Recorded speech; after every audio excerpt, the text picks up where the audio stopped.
Shalom, je vous salue au nom de Jésus. Ça fait du bien de nous retrouver ensemble autour de notre grand thème, vérité et réalité. Vérité et réalité, deuxième partie. Et on va axer aujourd'hui sur héros, mais aussi disciples. Héros, mais aussi disciples. Bon, c'est de la part du Seigneur Jésus que je vous parle, aussi avec l'appui du ministère, la bonne voix, toute l'Église, toute la communauté, et aussi mon épouse, que je dis être la plus belle de toutes les femmes.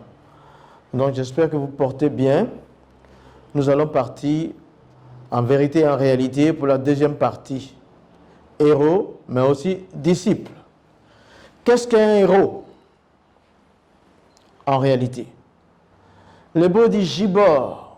Gibor, c'est fort, quelqu'un qui est fort, qui est puissant, qui est brave, qui est vaillant. Et c'est quelqu'un qui confirme l'alliance. Et entre guillemets, je vais dire l'alliance avec Dieu. Qui se montre puissant et triomphateur.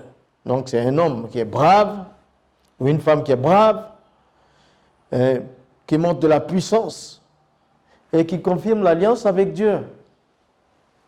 Ensuite, qui se montre puissant et triomphateur. Donc, dans le grec, dans la mythologie, il dit c'est un demi-dieu ou un homme élevé au rang de demi-dieu. C'est dire combien c'est important d'être héros.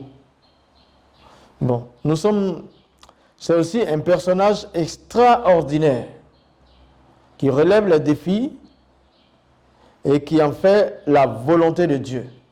Tout en relevant les défis, il les relève tout en étant dans la volonté de Dieu. En étant brave, il est brave en étant dans la volonté de Dieu. En démontrant la puissance, il est puissant en démontrant la volonté de Dieu. En confirmant l'alliance, en restant dans l'alliance qu'il a fait avec Dieu, il marche toujours pour vaincre, triomphateur. N'est-il pas ce type de personne que nous avons besoin?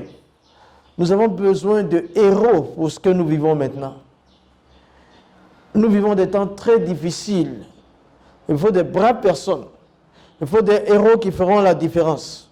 Seuls des héros pourront faire la différence pendant ce temps que nous vivons. Les temps sont tellement difficiles qu'il faut des personnes qui fassent la volonté de Dieu dans leur parler, dans leurs actes, dans ce qu'elles font. Une vie héroïque, c'est une vie exemplaire. Il faut avoir un mariage exemplaire. Il faut vivre par un enseignement exemplaire. Il faut avoir une conduite exemplaire. Il faut élever ses enfants de manière exemplaire, selon la volonté de Dieu. Et ça, c'est appuyé sur une vie de disciple. Le secret, c'est dans la vie de disciple. La force du héros, c'est dans le disciple-là, puisqu'il doit faire toutes choses par rapport à la volonté de Dieu. Une vie de disciple sera celle qui craint Dieu. Voilà. Le héros doit craindre Dieu, donc il doit être disciple pour craindre Dieu. Une vie qui craint Dieu est une vie en vérité et en réalité, une vie de victoire. Une vie qui craint Dieu, en réalité et en vérité, est une vie victorieuse. C'est de ça que nous avons besoin maintenant. L'ennemi est déchaîné, les nations sont ébranlées, il y a peu d'assurance dans la vie et les morts, ça se compte plus. Chaque jour a sa cohorte de morts.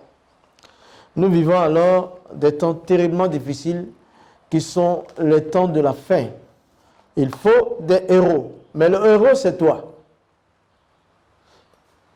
Le héros, c'est toi. L'héroïne, c'est toi. Le héros, c'est toi. La personne qui vit maintenant est faite pour ce temps présent. Donc, absolument, héros. Héros. Tu dois être un héros. Je dois être un héros. Nous devons l'être. Tant que nous vivons pendant ce temps qui est compliqué, qui est difficile, nous sommes équipés pour être des braves. Nous sommes équipés pour être des triomphateurs. Par la parole puissante de Dieu, nous devons vivre des vies de héros pour vaincre. Parce que c'est pour ça que Paul nous dit que nous sommes plus que vainqueurs. Ça veut dire que nous sommes des héros. Pour cette époque, nous devons être plus que vainqueurs. Tu dois l'être. Tu dois être plus que vainqueur. En réalité, moi, je dis qu'il y a deux types de héros. Le premier type, c'est le héros qui est sans la crainte de Dieu. Vous avez des personnes qui sont braves, qui sont fortes, qui triomphent, mais sans crainte de Dieu. On les appelle des héros, mais ils s'écartent de la personne de Dieu.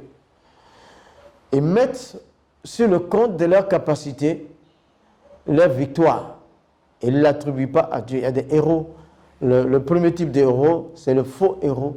Le héros qui est brave, qui est triomphateur, mais en dehors de la crainte de Dieu. Le deuxième type de héros, c'est ce héros-là qui est triomphateur, qui est brave, qui est victorieux et qui fait la volonté de Dieu dans l'exploit avec le don et les talents, avec les dons et les talents que Dieu lui a donnés. Il glorifie Dieu et il monte les échelons. Il avance, il ne recule pas. Il est toujours vainqueur et plus que vainqueur, mais toujours à la gloire de Dieu.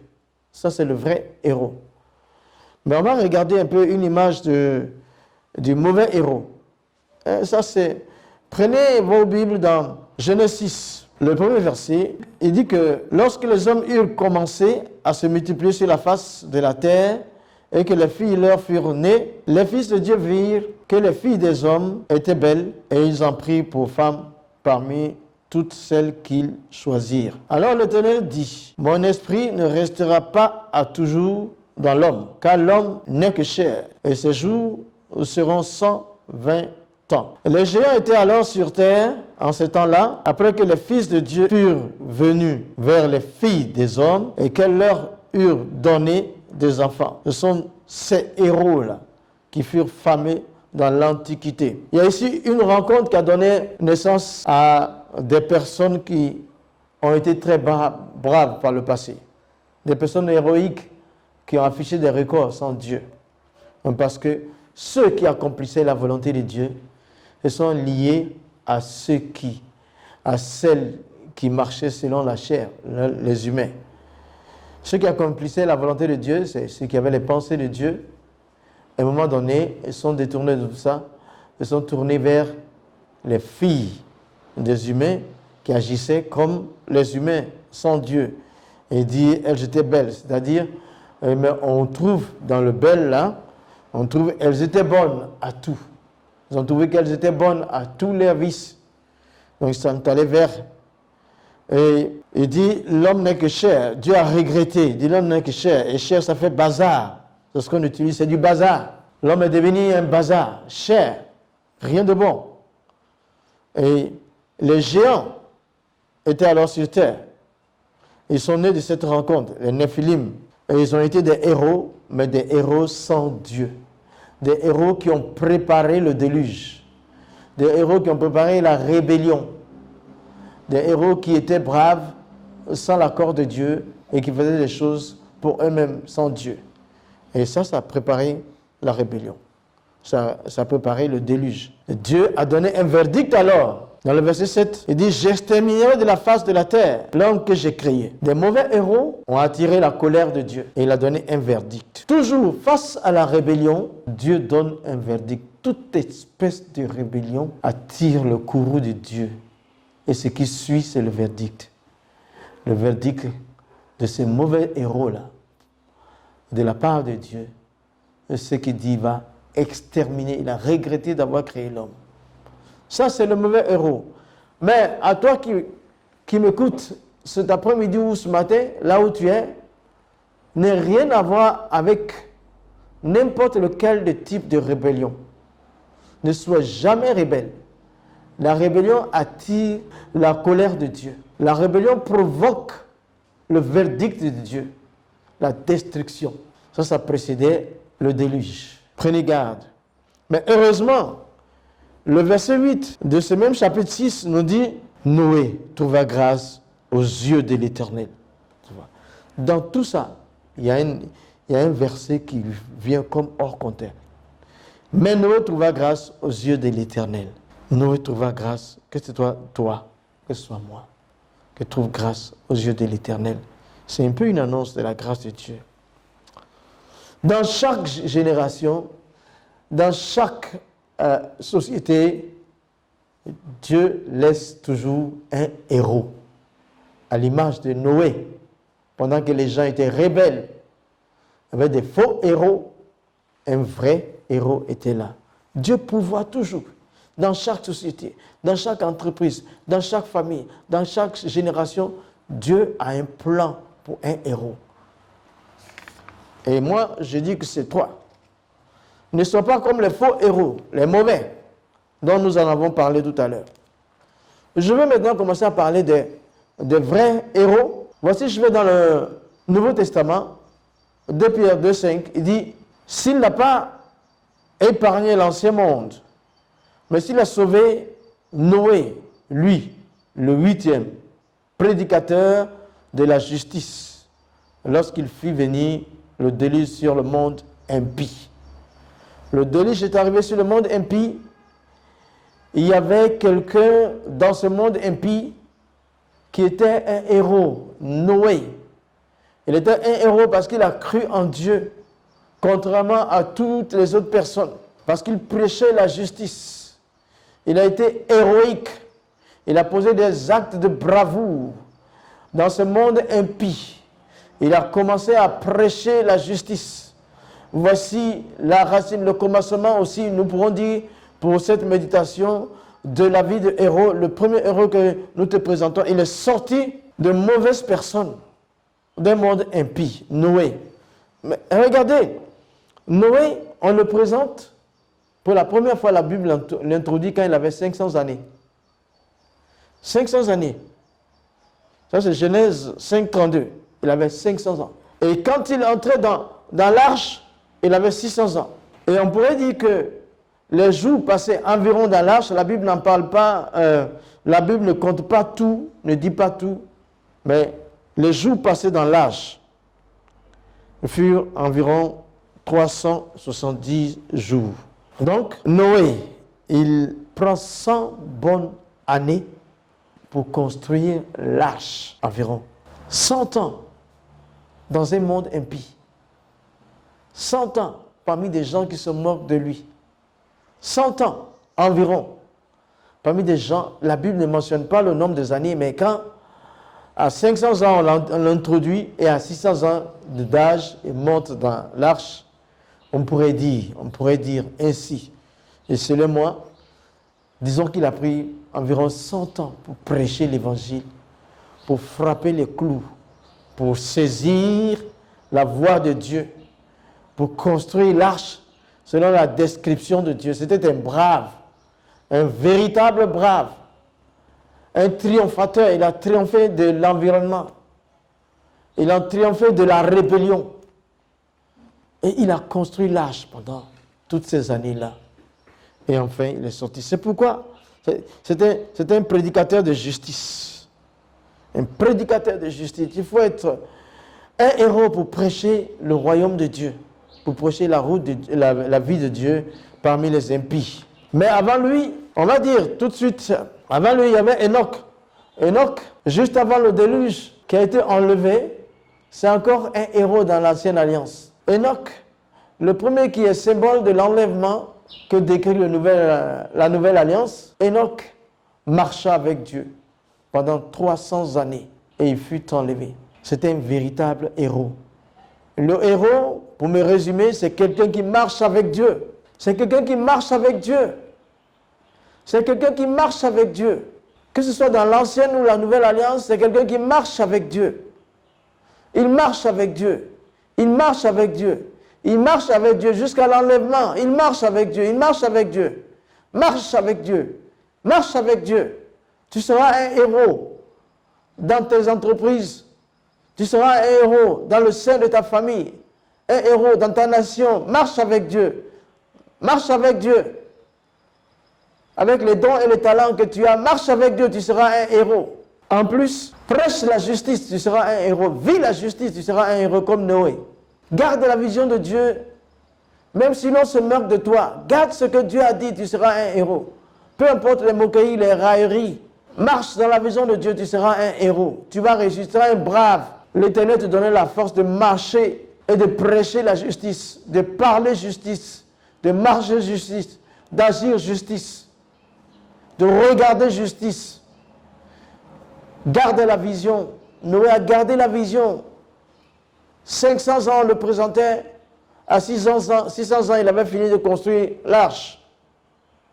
Conformément à ce que Dieu dit. Et il est monté avec sa famille, 8 personnes. Et un couple de chaque animal.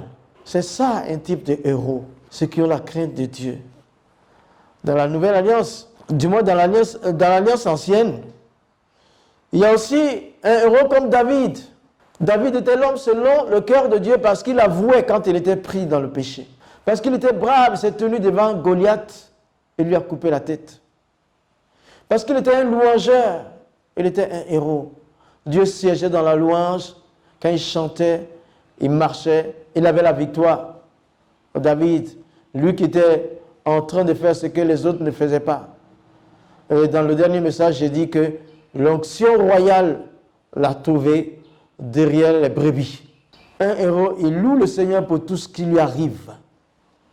Un héros se tient devant Goliath, devant le grand danger, devant le grand challenge. En tant que héros, les challenges sont là. Devant un grand challenge, le héros va se tenir. Devant les grands défis, il va combattre tout en comptant sur Dieu. Comme David, il va louer le Seigneur même quand il est en train de souffrir. Il va s'occuper des autres même quand il a des besoins. C'est héroïque. Ce sont les gens de l'ancienne alliance dont la nouvelle alliance en a parlé. Il y a aussi un héros comme Moïse. Moïse, libérateur. Moïse, il a accepté de s'instruire dans une culture qui n'était pas la sienne. Moïse s'est laissé instruire. Un héros, il l'étudie, il se laisse instruire. Il n'y a pas de héros qui ne soit pas instruit de quelque chose. Cultivez-vous, lisez, étudiez. Un héros étudie. Il accepte de se faire enseigner. La Bible dit que Moïse a été instruit dans toutes les sciences égyptiennes. Moïse, c'est un héros parce qu'il s'est laissé enseigner. Il s'est laissé enseigner dans son environnement pour connaître beaucoup de choses. Un héros accepte d'apprendre pour apprendre plus tard. Un héros accepte d'apprendre pour marquer plus tard et enseigner les autres par son comportement. Ce qu'il a appris, il le met en pratique et il enseigne les autres parce qu'il dit, parce qu'il fait. Oh, Moïse était un brave. Moïse, un héros qui allait devant la face de Dieu pendant 40 jours. Moïse était un héros parce qu'il a accepté d'aller devant Dieu pendant 40 jours, 40 nuits. Rentre en présence de Dieu. Le monde est difficile. La vie est compliquée. Rentre en présence de Dieu. Va face à face avec Dieu. Reste face à face avec Dieu. Couché, debout ou assis. Les challenges sont grands. Fais comme Moïse. Va en présence de Dieu. C'est ce que Jésus nous dit dans le lieu secret. Vas-y. Vas-y. Tu veux gagner. Tu veux être un brave. Tu veux relever les défis. Va en présence de Dieu. Prends des heures devant Dieu. Parle avec Dieu comme Moïse l'a fait. Et quand il a croisé Pharaon, Dieu a agi en héros. Dieu agit. Tu rentres en présence de Dieu. Quand il sort, il touche l'ennemi de tes projets. Dieu touche l'ennemi de tes projets. Dieu touche l'ennemi de tes rêves.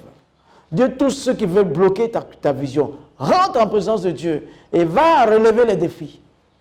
Moïse était un héros. Il craignait Dieu. Faisait exactement Troisième chose, c'est Moïse, c'est qu'il faisait exactement ce que Dieu lui a dit. Sauf une fois, le Seigneur l'a amené là-bas, il dit, regarde le tabernacle, descends et fais pareil. Il l'a fait. Il l'a fait. Mais toutes ces personnes ont fauté une fois chacune au moins, parce qu'elles étaient des personnes humaines. Mais au-delà de ça, elles sont héroïques. À un moment donné, Dieu dit à Moïse, parle, il a attrapé le rocher. À un moment donné, David a commis l'adultère, mais n'empêche qu'il est un héros.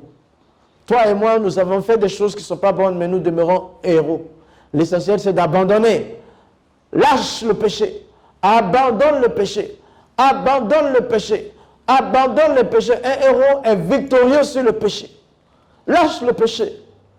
Jette le péché. Écrase le péché. Et saisis la victoire.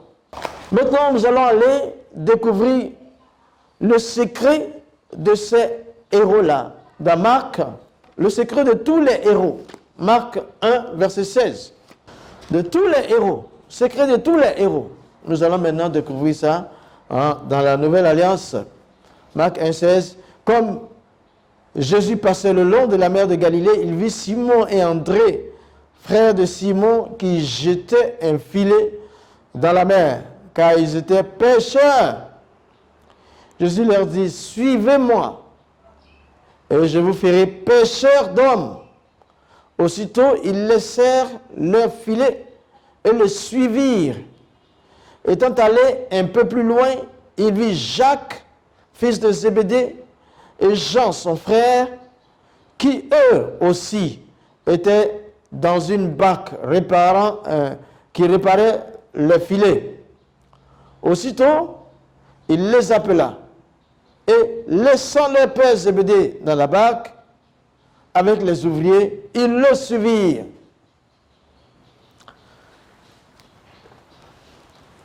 Le secret des héros, c'est la vie de disciples. La force des héros, c'est la vie de disciples. La bravoure des héros, c'est la vie de disciples. Le triomphe des héros, c'est la vie de disciples. Qui est disciple? Qu'est-ce qu'un disciple? Je vous dis d'abord, Dieu est le premier disciple. Il est disciple de sa propre personne. Il dit, faisons l'homme. Il est disciple de sa propre personne. Quand il travaillait, il regardait. Et il est disciple de sa propre personne. Dieu est le premier disciple. Parce que notre Dieu est composé du Père, du Fils et du Saint-Esprit. Chacun a sa position. Dieu est le premier disciple. Il est disciple de lui-même. Jésus est disciple du Père. Et vous voyez comment Elohim est brave. Il a tout créé. Et il est fort. C'est lui El Gibor, la force, la puissance, le triomphe. C'est lui qui est le premier disciple. Sans disciple-là, il n'y a pas de triomphe. Jésus est le disciple du Père. Et un disciple, c'est quelqu'un qui a un maître. Un maître, Jésus a dit, Paul nous a écrit, comme Jésus n'a pas regardé comme une proie à arracher, mais il s'est rabaissé. En se rabaissant, il devenait disciple du Père. Il dit, je fais ce que le Père me dit de faire. Jésus est le disciple du Père. Et après, Jésus a cherché d'autres personnes pour en faire des disciples. Jésus dit, suivez-moi et je ferai de vous pêcheurs d'hommes. Donc la vie de disciple, le disciple a un maître qu'il suit. Il reçoit son enseignement du maître et il applique l'enseignement dans sa vie. Et il partage, il pratique l'enseignement dans sa vie et il partage, il transmet à d'autres personnes. Le disciple a un maître. Ici, nous voulons que notre maître soit Jésus. Même si nous avons chacun un père spirituel, nous avons chacun un mentor, notre maître c'est Jésus. Nous recevons son enseignement, nous l'appliquons et nous transmettons. C'est ça la vie de disciple. Et regardez, tout le monde entier fonctionne sous le sceau du disciple-là, que l'on soit chrétien ou pas. Les médecins, ils ont un grand maître qui les a enseignés. Les avocats, les hommes qui font le droit, ils ont quelqu'un qui les enseigne. Et quand ils travaillent selon l'enseignement qu'ils ont reçu du grand maître qu'ils lisent, qu'ils ont appris de leurs livres. Donc, la vie fonctionne. Le discipulat, c'est une vie d'apprentissage. Le grec dit apprenti. Un disciple est un apprenti, est un élève. Et partout dans le monde entier, on est en train d'apprendre. Donc, tout vient de la parole de Dieu. La vie de disciple fait des grandes écoles. Jésus avait la grande école avec ses disciples. Aujourd'hui, on parle des grandes écoles. Ce n'est pas fini. Jésus, quand vous parlez de ONG, organisation non gouvernementale, ça vient d'où? Ça vient de la vie des disciples. Jésus a réuni 12 personnes. Il n'a pas demandé l'aide de César. Il n'a pas demandé l'aide de l'empereur. Mais Jésus s'est organisé. Et il guérissait les malades. Il donnait à manger. C'est une ONG, la vie de disciple. Le discipulat. C'est ça. Donc, Jésus dit aux fils Zébédée, à Pierre et les autres, je vous ferai pécheurs d'hommes. C'est-à-dire que je suis en train de dire, je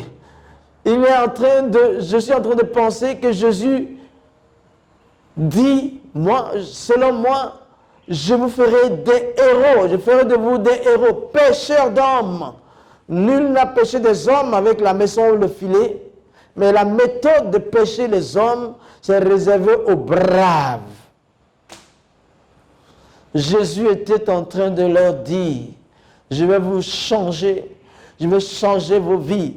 Vous êtes déjà en train de travailler, mais je vais vous apprendre à travailler à succès, à travailler pour réussir, à travailler plus bravement, à être des triomphateurs, à travailler pas seulement pour nourrir le ventre, mais travailler pour gagner le monde, pour gagner le monde, pour gagner le monde. Jésus voulait changer ces pécheurs-là, faire des gagneurs de monde, gagneurs des âmes pour gagner le monde, conquérir les cœurs des gens. Pas seulement les surfaces, les territoires, l'environnement, mais le cœur des humains. Je vais vous amener à être plus que cardiologue, à gagner le cœur de l'homme. Car à l'intérieur de l'homme, il y a le mal. Je vous amène, je vous transforme pour que vous changez le mal en bien. Jésus voulait en faire des disciples. Et ils l'ont suivi. Ils l'ont suivi. La première des choses, le secret du héros, c'est qu'il suit le Seigneur. Il suit Jésus. Il l'écoute et il prend son enseignement. Tu veux gagner le monde? Suis Jésus. Il n'est jamais de leader comme ça. En 91, quand j'étais à Singapour, pour une formation leadership et évangélisation, on avait un thème, le leader au style de Jésus. Aujourd'hui, ça manque. Un leader au style de Jésus, ça manque. Ça manque à l'Afrique. Ça manque aux Occidentaux. Ça manque aux Américains. Ça manque aux Asiatiques. Un leader au style de Jésus. C'est ça, la nouvelle race de leaders dont tu fais partie. Ce sont les braves. Ce sont les héros et les héroïnes. Ce sont des héros et des héroïnes. Ce sont des braves dont ce monde-ci a besoin. L'Afrique a besoin. Le monde a besoin de leaders au style de Jésus. Et toi, tu es bien positionné pour l'être déjà. Regarde Pierre, qu'est-ce qu'il est devenu? Pierre a fait quoi? Résurrection de mort. Il a ressuscité Tabitha. Il a fait marcher un paralytique qui était à la belle porte du temple. Et Pierre s'est arrêté au jour de la Pentecôte à Jérusalem. Il a prêché un message. Il a eu 3000 personnes qui sont données au Seigneur Jésus-Christ. Voilà ce pêcheur de poissons qui est devenu un pêcheur d'hommes. En un seul message, 3000 personnes se donnent à Jésus. En un seul message, 3000 personnes rentrent au paradis. Y compris les Arabes, il y avait tout le monde présent là. Et le Saint-Esprit les a remplis. Le Saint-Esprit les a remplis au jour de la Pentecôte. Et Pierre s'est levé, il a prêché, 3000 personnes se sont données. Lui qui était pécheur, mais il a joint l'ancienne alliance à la nouvelle. Et puis, il a fait quelque chose de plus que théologique. Et les gens l'ont entendu. Ils ont dit, homme frère, qu'est-ce que nous devons faire? Il dit, donnez vos vies à Jésus-Christ. C'était un héros, Pierre, l'apôtre Pierre. 3000 personnes se sont données à lui. Et je prends comme quelqu'un comme l'apôtre Paul. L'apôtre Paul, Jésus lui a dit, dans Acte 9, je lui montrerai ce qu'il va souffrir. Il va aller chez les grands, il va parler aux grands. L'apôtre Paul, à lui seul, il a écrit 13 épîtres. 13 épîtres. Il a ouvert l'enseignement de son maître Jésus à tout le monde. C'était un vrai disciple et un héros. 13 épîtres attribués à Paul. Il a pris l'enseignement de Jésus. Jésus a dit, par exemple, je donne un exemple juste. Jésus dit dans Luc 18, verset 1, priez et ne cessez jamais de prier. Et lui, il a repris ça, il dit, priez sans cesse. Priez sans cesse. Il a donné de l'écho à l'enseignement de son maître. 13 épîtres. Mais il était un criminel. Il prenait les chrétiens pour aller les jeter quelque part. Au tourment, il les persécutait. Mais Paul est devenu un héros au travers des siècles. Il dit, Christ est ma vie, la mort m'est un gain. J'ai été crucifié avec Christ. Si je vis, ce n'est plus moi qui vis. Oh, laissez-vous crucifier avec Christ.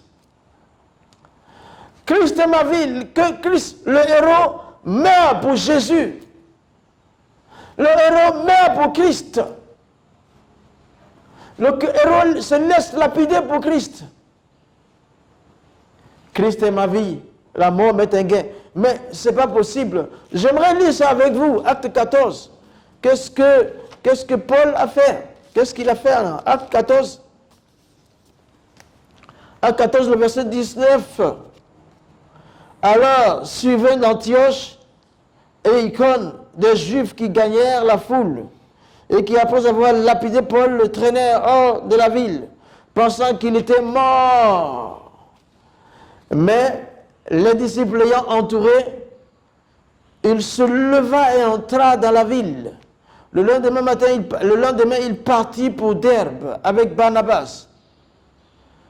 Quand ils eurent évangélisé cette ville et fait certain nombre de disciples, ils retournèrent à Lystre et à Icône, fortifiant l'esprit des disciples, les exhortant à persévérer dans la foi et disant que ce n'est pas beaucoup de tribulations qu'il nous faut entrer dans le royaume de Dieu. Ce n'est pas beaucoup de tribulations qu'il nous faut entrer dans le royaume de Dieu. Ce n'est pas beaucoup de tribulations qu'il nous faut entrer dans le royaume de Dieu. Ce n'est pas beaucoup de tribulations que le héros rentre dans le royaume de Dieu. Le héros a beaucoup de tribulations. Le héros a beaucoup d'attaques. Mais le héros est toujours vainqueur sur les tribulations. Le héros est comme de la main qui attire les tribulations pour donner miracle, pour une démonstration miraculeuse. Es-tu un héros? Veux-tu être un héros? Tu veux être un héros? Tu veux être un héros? C'est toi le héros. Mais n'aie pas peur des tribulations. N'aie pas peur. Ce sont des nouveaux records qui vont venir. Dieu va faire ce qu'un homme ne peut pas faire. Ah. Le secret de l'héroïsme, c'est le disciple-là. Sois un disciple de Jésus. Sois un élève de Jésus.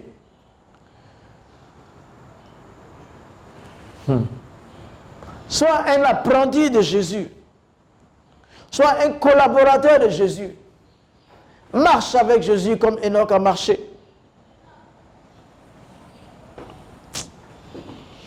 Regarde, en vue des actions de Pharaon, la mer Rouge répond. En vue des actions de Pharaon, tout ce que Pharaon faisait, la mer Rouge était prête pour répondre.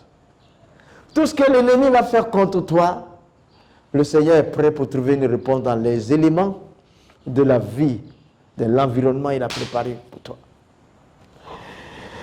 En réalité, Moïse était un disciple de Dieu. En réponse à Goliath, Dieu a créé David pour agir ainsi, pour couper la tête. Quel que soit le problème devant toi, comme Goliath, Dieu a créé la solution comme David.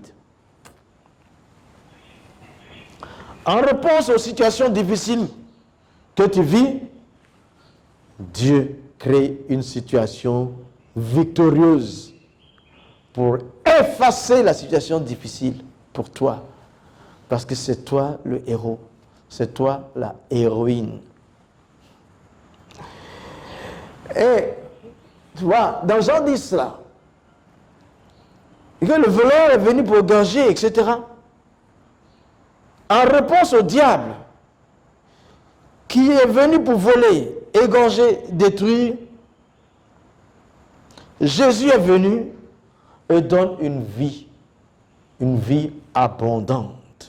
Et aussi, il vient pour détruire les œuvres du diable au-devant toi, parce que tu es un héros, parce que tu es une héroïne. Conseil que je vais te donner, quelques conseils maintenant. Garde le courage et la crainte de Dieu pour ton ministère, pour ta vie de foyer, pour ta vie de célibat, pour ta vie d'entreprise, pour ta vie tout seul. Quand tu es seul, garde le courage et la crainte de Dieu. Ils vont ensemble, ce sont des jumeaux. Le courage et la crainte de Dieu vont ensemble, marchent ensemble. Garde le courage. Garde le courage. N'abandonne pas le courage. Autant il te faut pas abandonner le courage, autant il te faut pas abandonner la crainte de Dieu. Autant il te faut être courageux, autant il te faut avoir la crainte de Dieu constamment. Ne t'effraie pas, ne panique pas devant la menace ou le danger. Maîtrise-toi, appuie-toi, prends appui sur Dieu et la solution sera là. Ne t'effraie pas, ne panique pas devant la menace ou le danger. Maîtrise-toi, prends appui sur Dieu, la solution sera là. Cherche à faire du bien aux autres, car c'est le lot des héros. Cherche toujours à faire du bien aux autres. Le héros, il cherche à faire du bien aux autres. Plus tu fais du bien aux autres, plus Dieu te fait bien aussi. Hein? Utilise au mieux les dons et les talents que tu as. Utilise au mieux les dons et les talents que Dieu t'a donnés.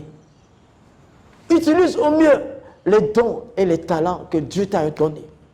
Utilise-les, c'est pour toi. C'est Dieu qui t'a donné le don. C'est Dieu qui t'a donné les talents. Utilise-les. Appuie-toi sur ça. Après Dieu. Parce que tu as la crainte de Dieu, parce que tu es courageux, tu es courageuse. Utilise les dons et les talents que Dieu t'a donnés. Ce n'est pas quelqu'un qui t'a donné ces dons-là. C'est Dieu même qui t'a donné. Ce n'est pas quelqu'un qui t'a donné ces talents-là. C'est Dieu même qui t'a donné. Utilise-les. Utilise-les, héros. Utilise-les, braves. Utilise-les, braves. Appuyez sur Jésus. Ah, tu vas atteindre le sommet. Dieu fera pour toi ce que personne ne peut faire. Dieu fera pour toi ce que personne ne peut faire. Aie une vision claire et suis ta vision. Aie une vision claire de ta vie. Aie une vision claire de ton ministère.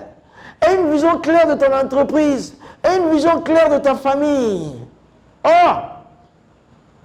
Tu seras triomphateur.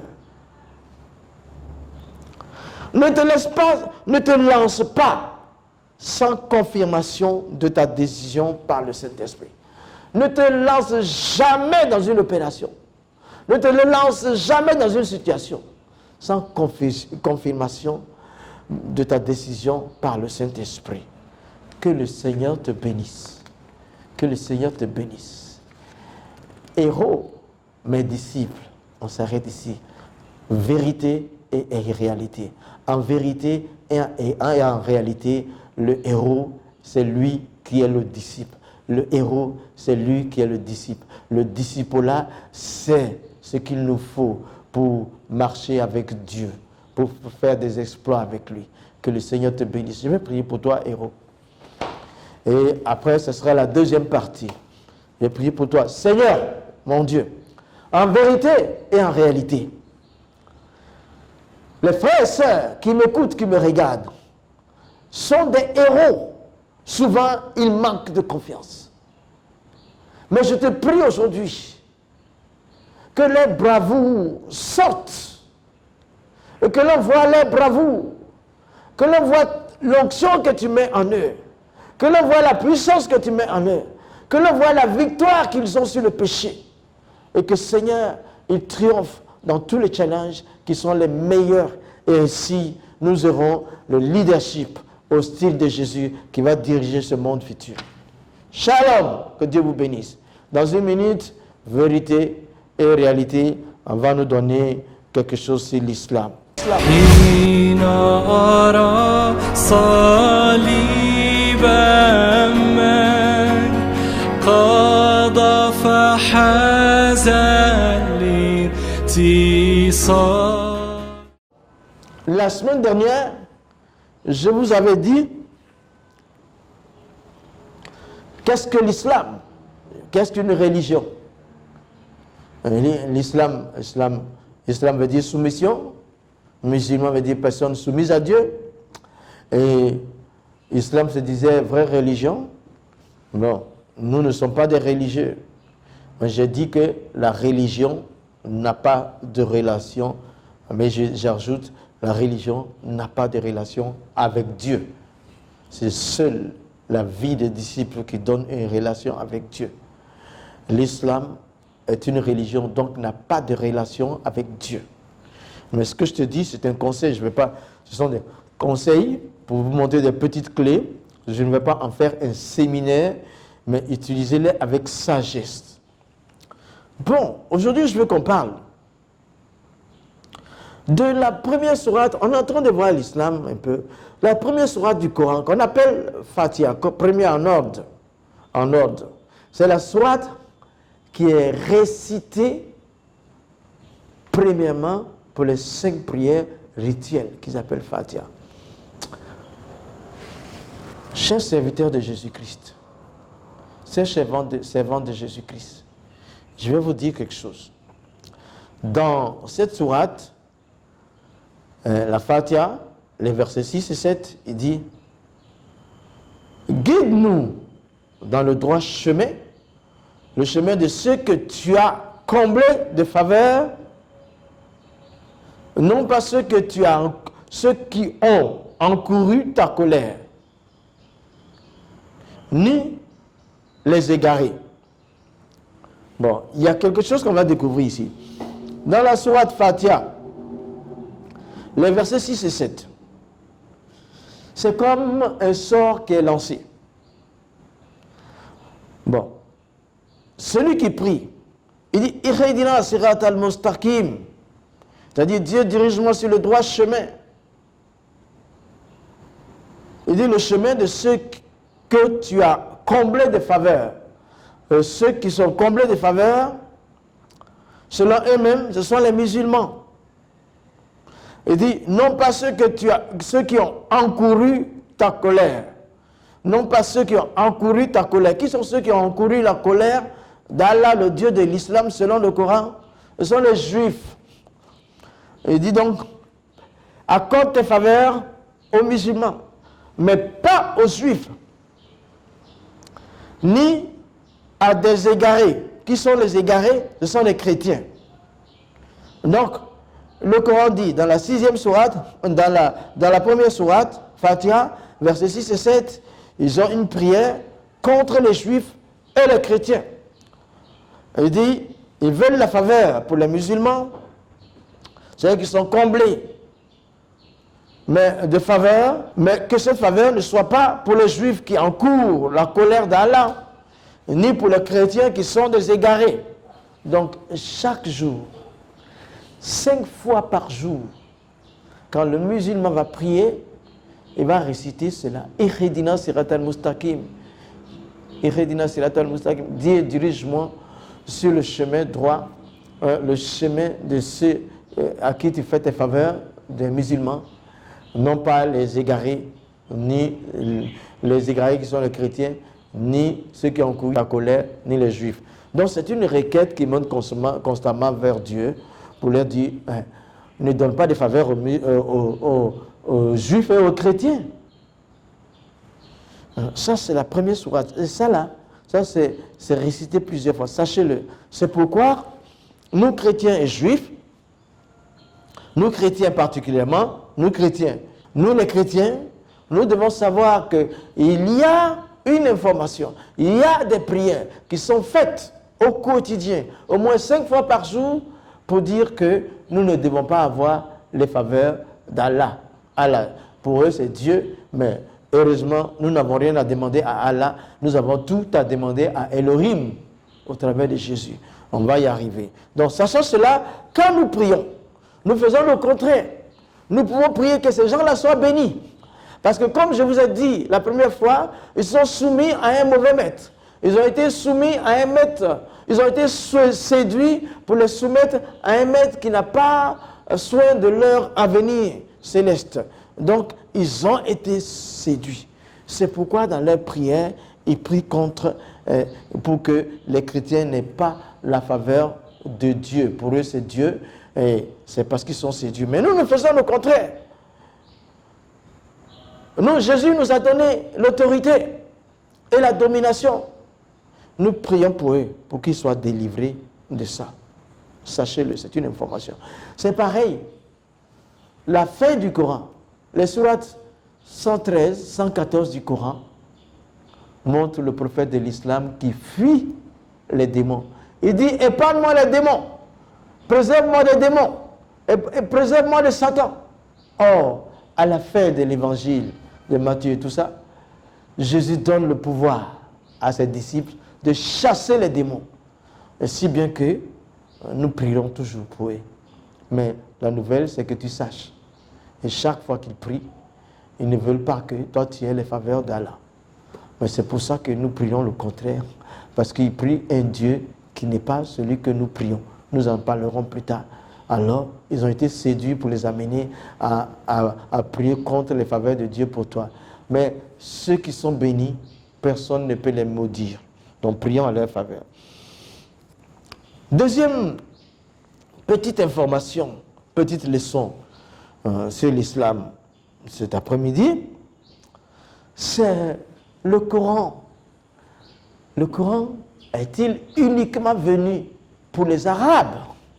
C'est la question que je me pose. Souvent, j'ai entendu des musulmans qui ont dit que Jésus est venu que pour les Juifs. Il a dit à cette femme syro-phénicienne là que je ne suis pas venu pour tout ça, je suis venu que pour les brebis égarées d'Israël. Ils prennent ça pour dire que Jésus est venu seulement pour les Juifs. Mais à la fin de l'évangile, Jésus a dit, allez départ le monde, c'est pour tout le monde. Jésus est venu pour tout le monde. Mais je vais démontrer ici aujourd'hui, à toi servante de Jésus, à toi serviteur de Jésus, et avec douceur, cette information que tu la gardes, tu l'utiliseras selon le Saint-Esprit, que je vais démontrer que le Coran est uniquement venu pour les Arabes. Pour les Arabes. Regardez, la sourate 43, versets 3 et 4, il dit, nous avons fait un Coran en arabe, afin que vous puissiez raisonner. Nous avons fait un Coran en arabe, afin que vous puissiez raisonner. Il y a une version qui dit, afin que vous la compreniez. Donc, le Coran, il est en arabe, pour que, qui comprend? Pour que les Arabes comprennent. Bon, verset 4, il dit, il est auprès de nous, dans la mer du livre, sublime message. C'est-à-dire, Allah a l'original le Kitab au ciel. Maintenant, quand tu prends Sourate 41, verset 44, il dit, Sourate 41, verset 44, il dit, si nous avions fait un Coran en langage étranger, en langue étrangère, autre que l'arabe, ils auraient dit, pourquoi ces versets n'ont-ils pas été clairement exposés? Quoi? Un Coran non arabe pour un messager arabe? Jamais.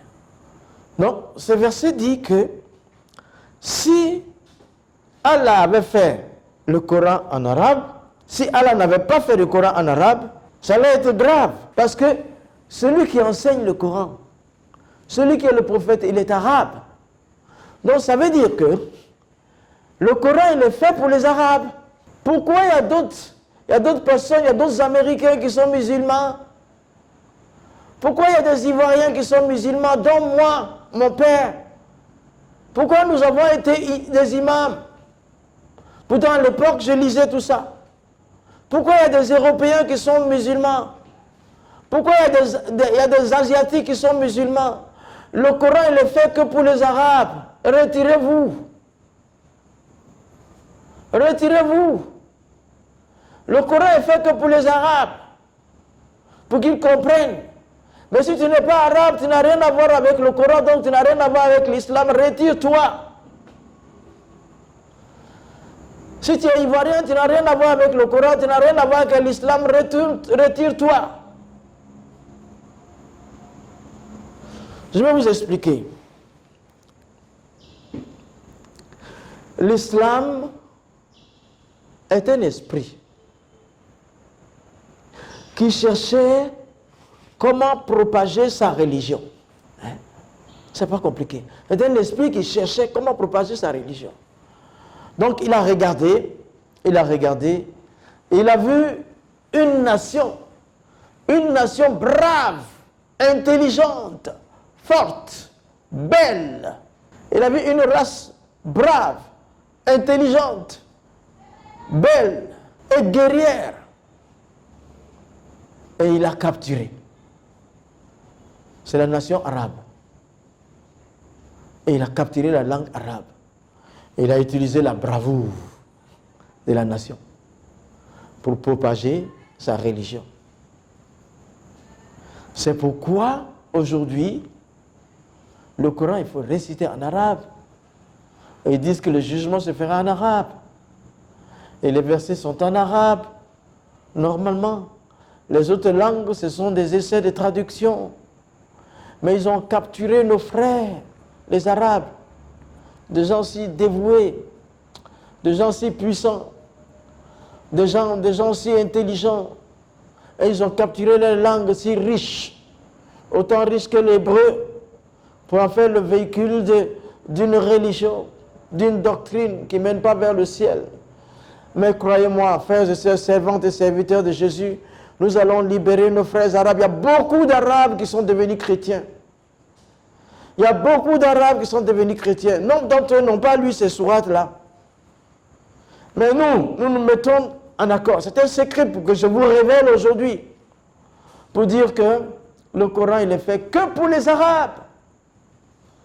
Donc dans nos prières, libérons les Arabes de l'emprise de l'islam. Et les autres nations qui se sont greffées à l'islam, délions-les de l'esprit de l'islam. Que la gloire soit à l'Éternel. Que la gloire soit à l'Éternel. Aujourd'hui, je m'arrête là. Que Dieu vous bénisse.